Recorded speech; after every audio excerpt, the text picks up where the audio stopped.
เป็นการล้ำหนาไฟไว้อะไรสำหรับคุณแม่บางเด้อพี่น้องผู้ละคนก็สิเห็นพี่น้องว่าอีแม่เราเป็นผู้ใดเพิ่นสิอยู่เคียงข้างผู้นาคเวลาผู้นาคไปหาขอเลขขอเบอร์เพิ่นสิอยู่เคียงข้างพอผู้นาคคอยแต่งคำหมากคำพูให้บัดนี้ก็บ่มีผู้สิแต่งคำหมากคำพูให้แล้วบัดนี้ให้ไปเป็นนางฟ้าอยู่เทิงสวรรค์เด้ออีแม่เอ้ยลูกหลานอันนี้ก็เดินทางมาจากจังหวัดกาฬสินธุ์พี่น้องเดินทางมาจากจังหวัดกาฬสินธุ์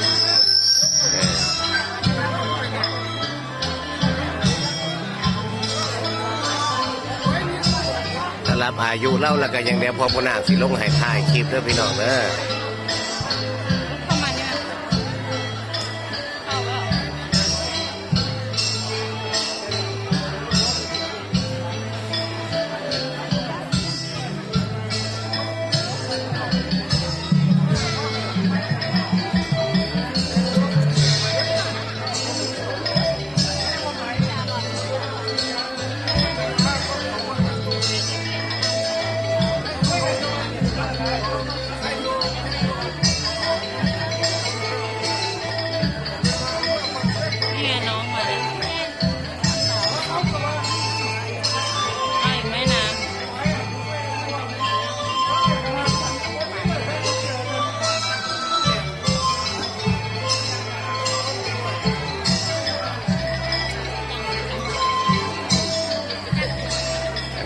คนดีมันก็ไปไว้แท้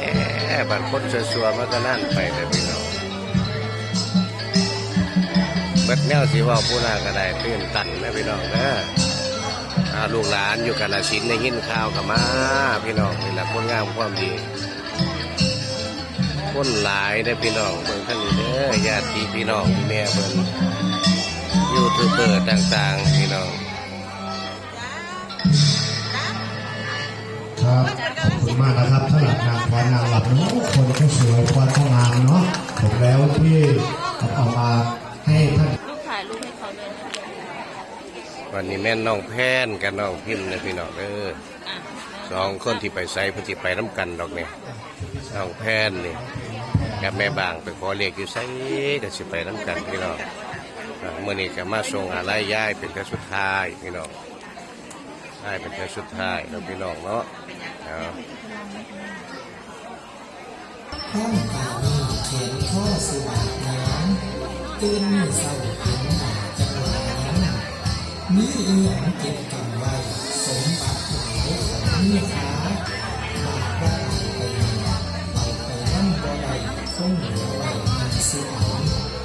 ขนาดเน้นบาปนั้นคนอยากใส่ให้ถือกับยังมีคนหาเชียร์เอามาติดไว้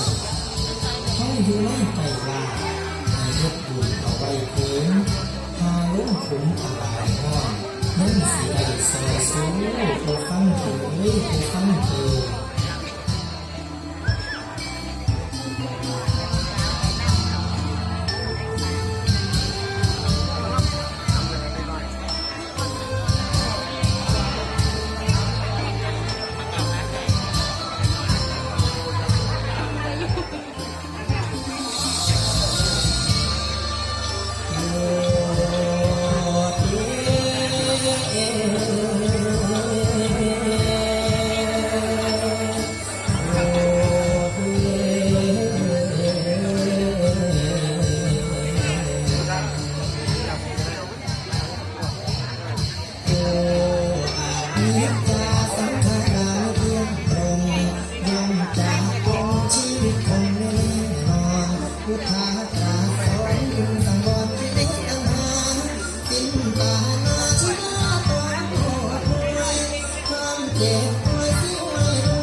ได้อายุ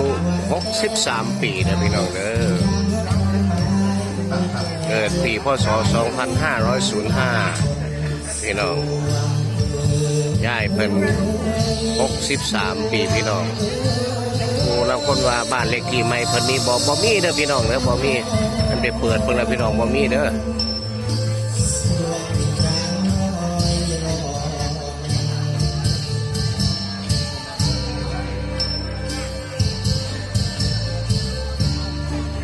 เ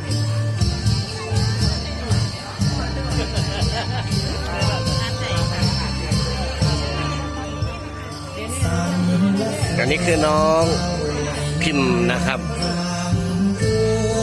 น้องพิมพ์กับน้องแพนพี่น้อง